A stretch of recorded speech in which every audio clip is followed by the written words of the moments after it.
¿Qué tal? Ahora vamos a continuar con este tema de la creación a la nueva creación. Sigue esta segunda serie donde te estoy explicando las correspondencias que existen entre el capítulo 1 de Génesis, capítulo 2 y las partes restantes de la Biblia, particularmente con la porción final que es su conclusión. Entonces, de la creación a la nueva creación, seguimos en esta serie de segunda temporada del Árbol de la Vida.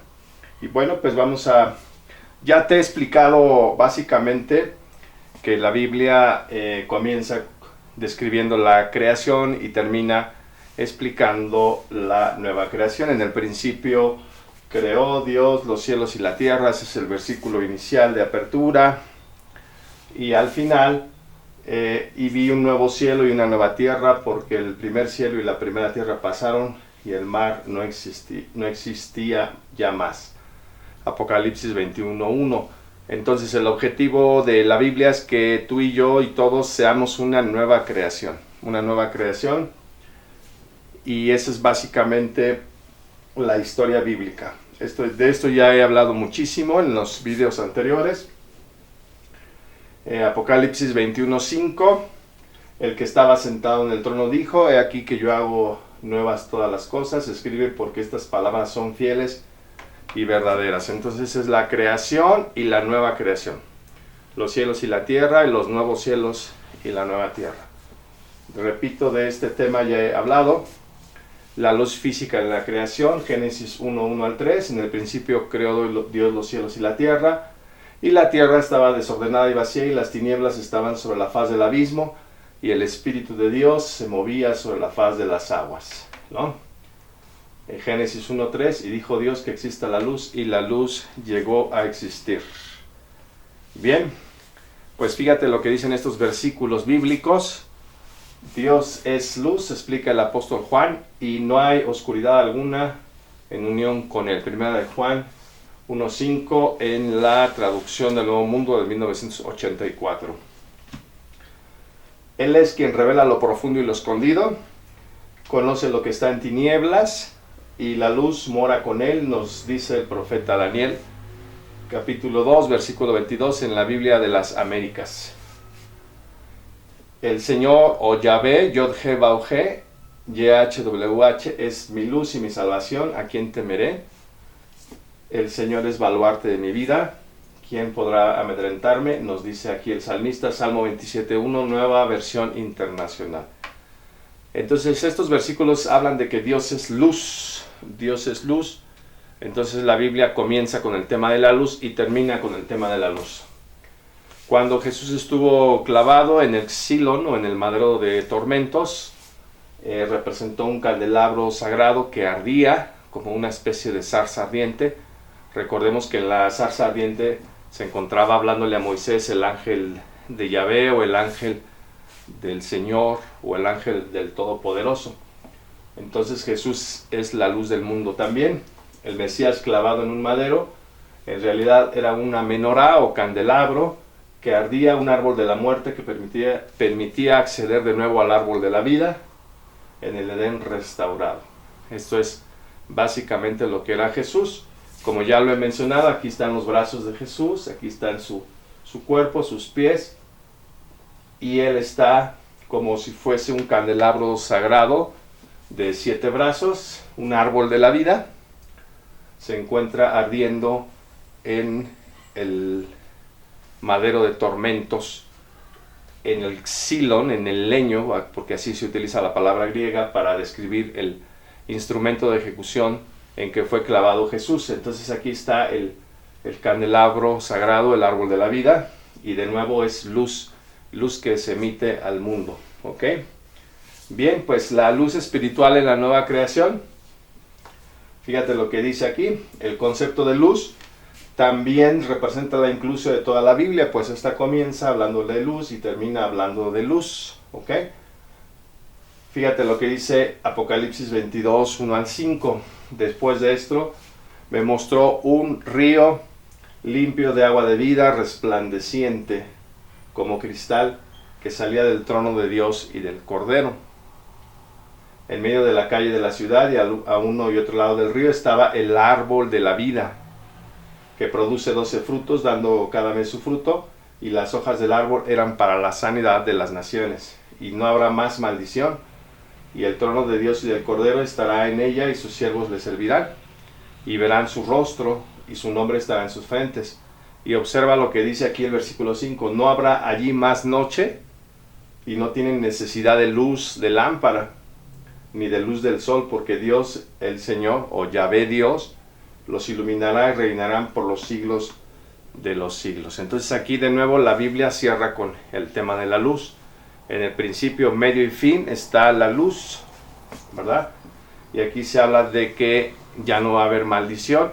En Génesis 3, cuando Adán y Eva cometen la desobediencia, Dios le dice a Adán su sentencia, y le dice, por causa tuya, por lo que has hecho, ahora la tierra está maldita por tu causa. Pero aquí dice, ya no habrá más maldición, se eliminará la maldición. Entonces aquí también es una inclusión. Y luego también dice que se ve de nuevo el árbol de la vida, como ya he explicado en otros vídeos, ¿ok? Bien, no quiero estar reiterando unos temas, pero aquí se le está dando un enfoque nuevo en cada vídeo, ¿sí? Y bueno, ya terminando esta segunda serie, vas a ir armando intuitivamente el rompecabezas, porque este tema es complejo, es extenso, no es tan fácil, pero vas a ir entendiendo con mucha claridad todas las escrituras, ¿ok? El rompecabezas bíblico.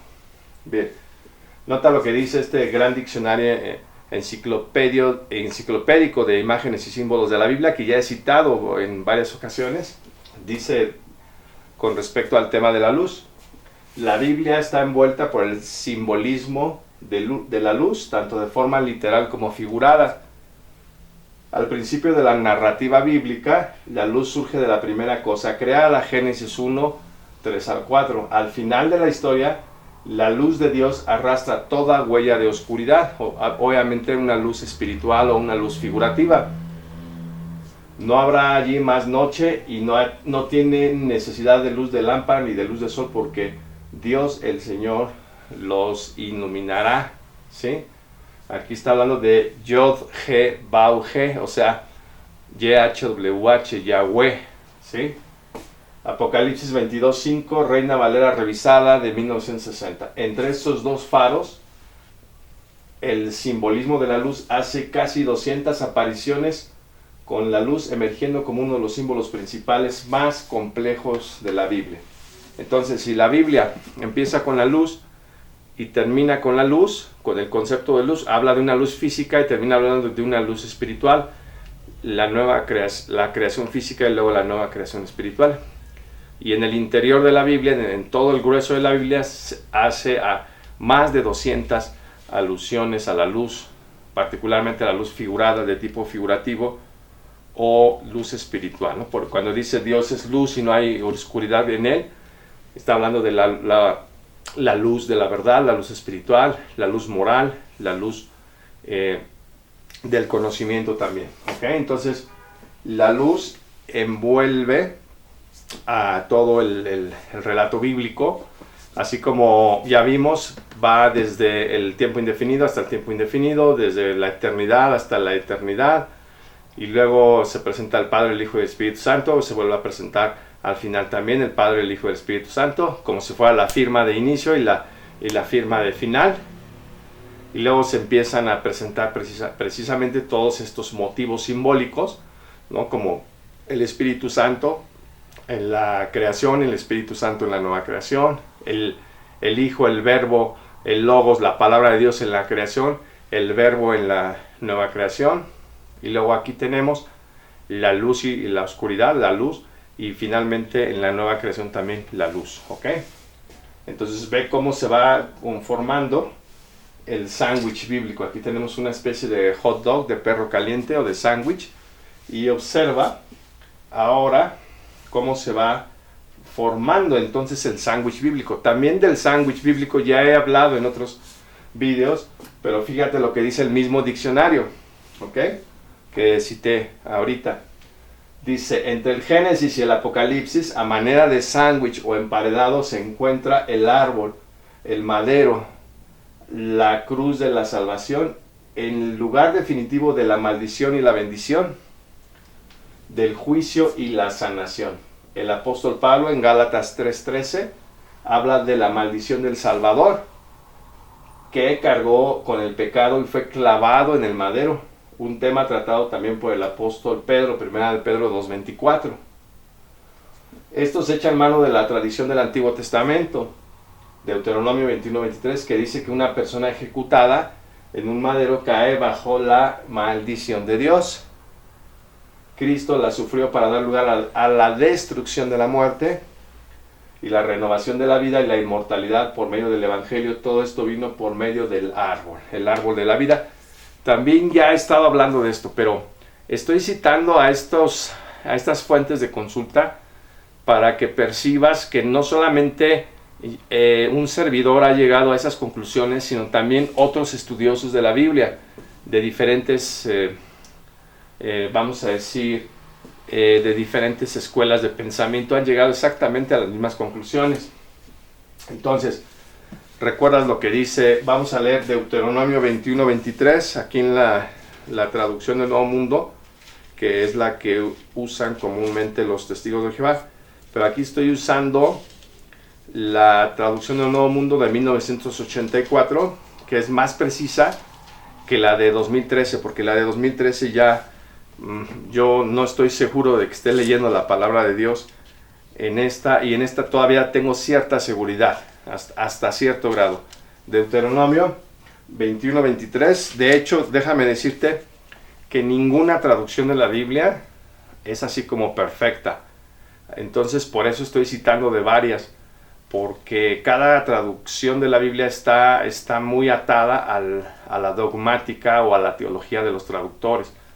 Por eso es complicado encontrar una Biblia que sea realmente confiable. Pero haciendo a un lado los pasajes polémicos de esta traducción del Nuevo Mundo, en general es una buena traducción, es una traducción literal. Deuteronomio 21:23 dice de la siguiente manera. Dice, bueno, desde el 22 dice: y en caso de que llegue a haber en un hombre un pecado que merezca la sentencia de muerte, y se le haya dado muerte y lo hayas colgado en un madero, su cuerpo muerto no debería quedarse toda la noche en el madero. Antes bien, sin falta debes enterrarlo ese mismo día, porque cosa maldita de Dios es el que ha sido colgado, y no debes contaminar tu suelo que Jehová tu Dios te da como herencia. Es Deuteronomio 21, 22 y 23 en la traducción del Nuevo Mundo.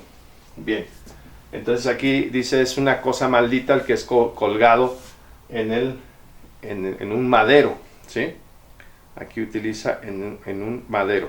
Y luego dice Gálatas 3:13. Este también es un pasaje conocido por los estudiosos de las Escrituras. Gálatas 3:13 dice: Cristo por compra nos libró de la maldición de la ley, llegando a ser una maldición en lugar de nosotros, porque está escrito: maldito es todo aquel que es colgado en un madero, ¿sí? Entonces aquí está la cita, ¿sí? El propósito fue que la bendición de Abraham llegara a ser para las naciones por medio de Jesucristo, para que mediante nuestra fe recibiéramos el Espíritu prometido. Entonces el árbol en el que fue ejecutado Cristo es un árbol de maldición, pero a la vez es un árbol de bendición, porque ahí se cumple el pacto abrámico de que todas las naciones serían bendecidas precisamente en la nueva creación. Y finalmente vamos a leer Primera de Pedro 2:24. Primera carta de Pedro 2:24 dice del siguiente modo. Aquí el apóstol Pedro menciona: él mismo, o sea Jesús, cargó con nuestros pecados en su propio cuerpo sobre el madero, para que acabáramos con los pecados y viviéramos la justicia.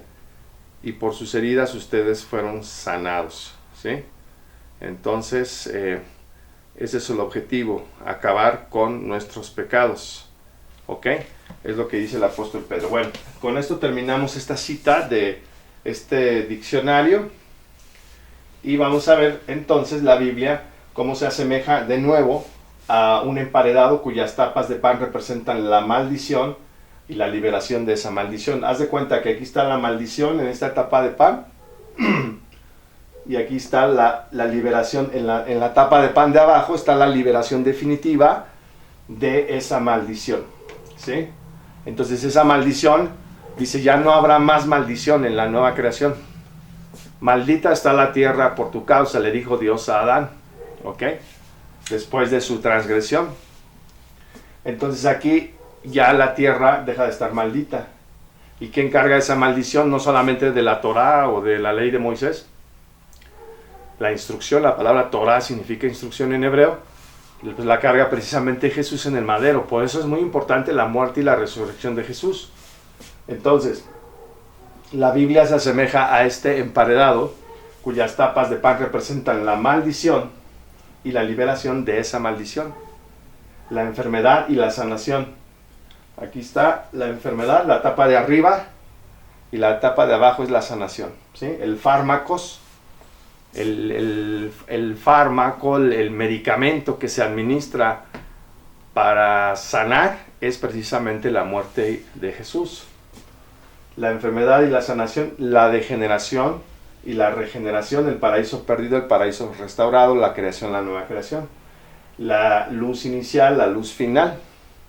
El contenido central del emparedado representa la redención. Es la carnita temática de toda la Biblia. Entonces fíjate cómo con un sándwich es tan sencillo entender la Biblia si entendemos sus simetrías, ¿sí?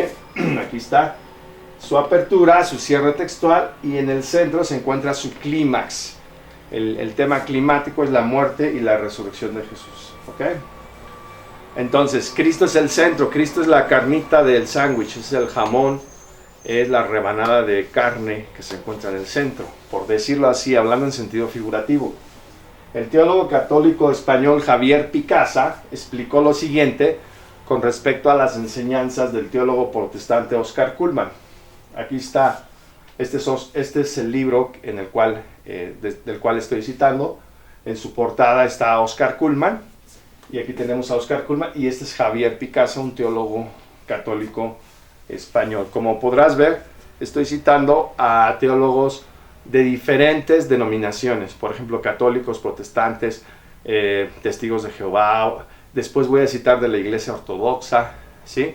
He citado hasta del mormonismo, del adventismo, porque en medio de todas las religiones hay gente que se ha puesto a estudiar ciertos aspectos de la Biblia y sus estudios son valiosos, por eso los cito, no porque yo esté compaginando con los adventistas o con los católicos o con los mormones o con los testigos de Jehová.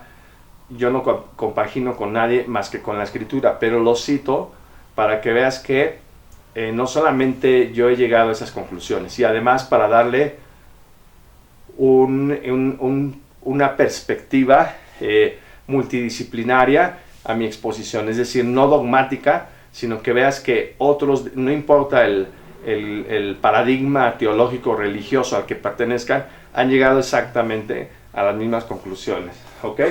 Entonces, ¿qué es lo que dice Javier Picasa sobre Oscar Cullmann en este libro Dios y el tiempo? Fíjate lo que dijo aquí este teólogo. En el centro de la historia, como un individuo concreto, no ya como el pueblo entero, como en el caso de Israel, Jesús ha podido presentarse como signo y comienzo de la comunión universal de Dios, que se abre a todos los pueblos de la tierra. Los múltiples caminos de Dios se han concentrado a través de Israel en Jesús, que así aparece como Hijo de Dios y Señor, para abrirse otra vez de forma universal hasta abarcar a todos los hombres en la resurrección final. Fíjate lo que dice aquí, ¿no? Entonces, haz de cuenta que la muerte de Jesús, hacia la muerte de Jesús converge todo, y a partir de su resurrección diverge todo. Converger, pues es que todas las líneas se unen en la muerte de Jesús, las líneas a partir de la creación. Y diverger es que todas las líneas se separan a partir de la resurrección de Jesús hasta llegar a la nueva creación. Básicamente es lo que está diciendo aquí, ¿ok? Entonces, desde los dice aquí, es un signo de la comunión universal de Dios que se abre primero a todos los pueblos de la tierra, y después para abrirse otra vez de forma universal hasta abarcar a todos los hombres, ¿sí? Entonces, hay un libro de Oscar Cullmann que te invito a leer, que se llama Cristo en el Tiempo. Lo puedes incluso conseguir en internet, me parece que en PDF lo consigues gratuito. Cristo en el Tiempo es un clásico de este teólogo, y ahí habla cómo la muerte y resurrección de Jesús es el centro de todo la historia de la salvación, ¿ok? Bien. Entonces sigue diciendo esta misma cita de este autor Javier Picasa sobre Oscar Cullmann. Jesús simboliza y realiza, según Cullmann, la gran inversión del tiempo y de la historia. Por una parte, todo ha tendido a Jesús, pues en él se ha concentrado la historia, en su mensaje del reino y en su muerte a favor de los hombres.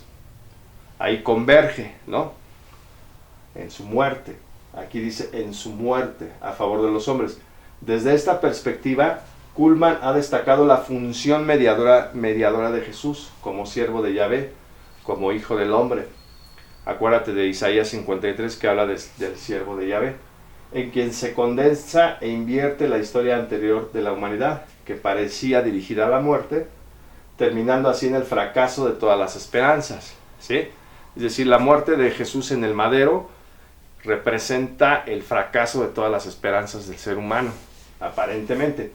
Pero este fracaso se ha transformado por fidelidad de Dios y por obediencia del mismo Jesús en el triunfo total de toda la salvación. El mismo Jesús que ha condensado en su cruz de un modo receptivo todos los dolores, condensa también y abre por su resurrección de un modo recreador todos los caminos de la vida humana en un despliegue que lleva a la resurrección mesiánica de todos los salvados. Entonces es como dice Pablo, en Adán todos están muriendo, ¿sí? Pero en Cristo todos serán resucitados. Fíjate, aquí converge hacia la muerte de Jesús y aquí diverge, ¿ok? Es una X, después voy a explicar más con mayor detalle esa X. ¿Y dónde dice Pablo eso precisamente? Bueno, te lo voy a decir. Recordarás aquí Romanos capítulo 5, ¿sí? Romanos capítulo 5, te estoy citando aquí de la traducción del Nuevo Mundo. Recuerda que estoy citando de varias traducciones, y dice así, dice Romanos capítulo 5 lo siguiente, dice: porque si por la ofensa de un solo hombre la muerte reinó mediante aquel solo, mucho más los que reciben la abundancia de la bondad inmerecida y de la dádiva gratuita de la justicia reinarán en vida mediante la sola persona de Jesucristo.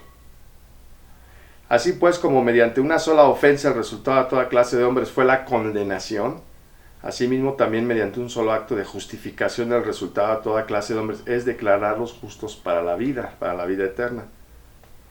Porque así como mediante la desobediencia del solo hombre, de Adán, muchos fueron constituidos pecadores, asimismo también mediante la obediencia de la sola persona muchos serán constituidos justos, o sea, de Jesús. ¿Ok?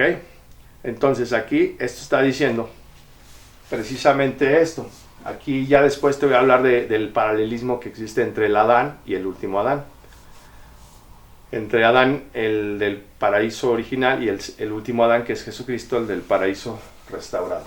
Pero fíjate aquí como dice, en el madero de tormento, en su muerte, Jesús recibe todos los dolores de la humanidad, todo el proceso degenerativo, y a partir de su resurrección comienza de un modo recreador un despliegue que lleva a la resurrección mesiánica de todos los salvados. Entonces Jesús es el primero de los resucitados, después sus hermanos, es decir, sus seguidores fieles, y después toda la humanidad, ¿sí? Entonces la resurrección de Cristo es el inicio de la restauración de todas las cosas, de la regeneración de todo. Ok, eso es lo que está diciendo básicamente esta cita de Oscar Cullmann.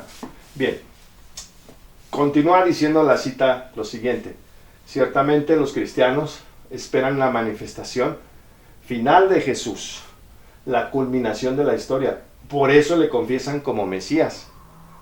pero Jesús sigue siendo para ellos en su propio pasado histórico un Mesías crucificado y resucitado al mismo tiempo. Por fidelidad al reino de Dios ha muerto, condenado por la violencia de la historia.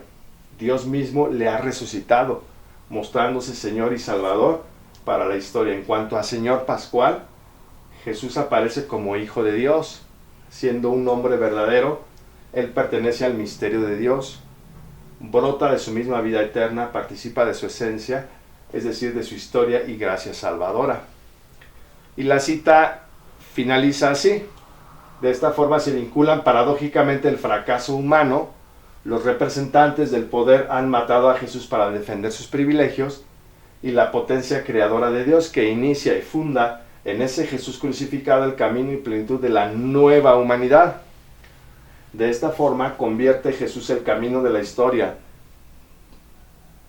de forma que allí donde todo tendía a la muerte se inicia y confirma el camino a la resurrección. Aquí, de esta forma, convierte o invierte el camino.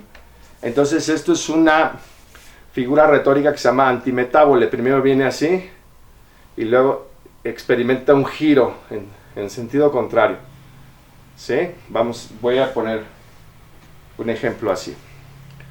Primero viene la historia así, desde la transgresión de Adán hasta la muerte de Cristo. Y en la resurrección de Cristo se presenta un giro de los acontecimientos, un turning point, un punto de viraje, un cambio de circunstancias, así. Entonces es como una bisagra que se abre así hasta llegar a la nueva creación. Entonces, ¿cómo se resume la Biblia?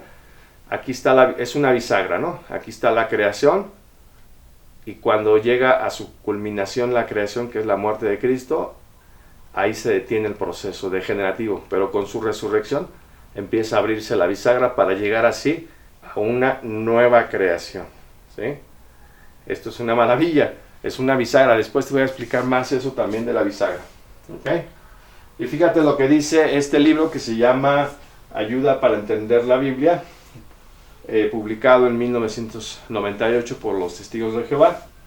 Dice así: después del sexto periodo creativo o día, Jehová cesó su actividad creadora terrestre, Génesis 2:2, pero ha realizado grandes cosas de manera espiritual. Por ejemplo, el apóstol Pablo escribió: si alguien está en Cristo o en unión con Cristo, es una nueva creación, según a los Corintios 5:17. Ya he citado mucho este pasaje, este versículo. Estar en o en unión con Cristo significa disfrutar de unidad con Él como miembro de su cuerpo, su novia. Es decir, como parte de así como hay Adán y Eva, el nuevo Adán y la nueva Eva. Entonces estar en Cristo es parte de su congregación cristiana. Aquí cita los pasajes: para que pueda existir esta relación, Jehová Dios atrae al individuo a su Hijo y lo engendra con Espíritu Santo.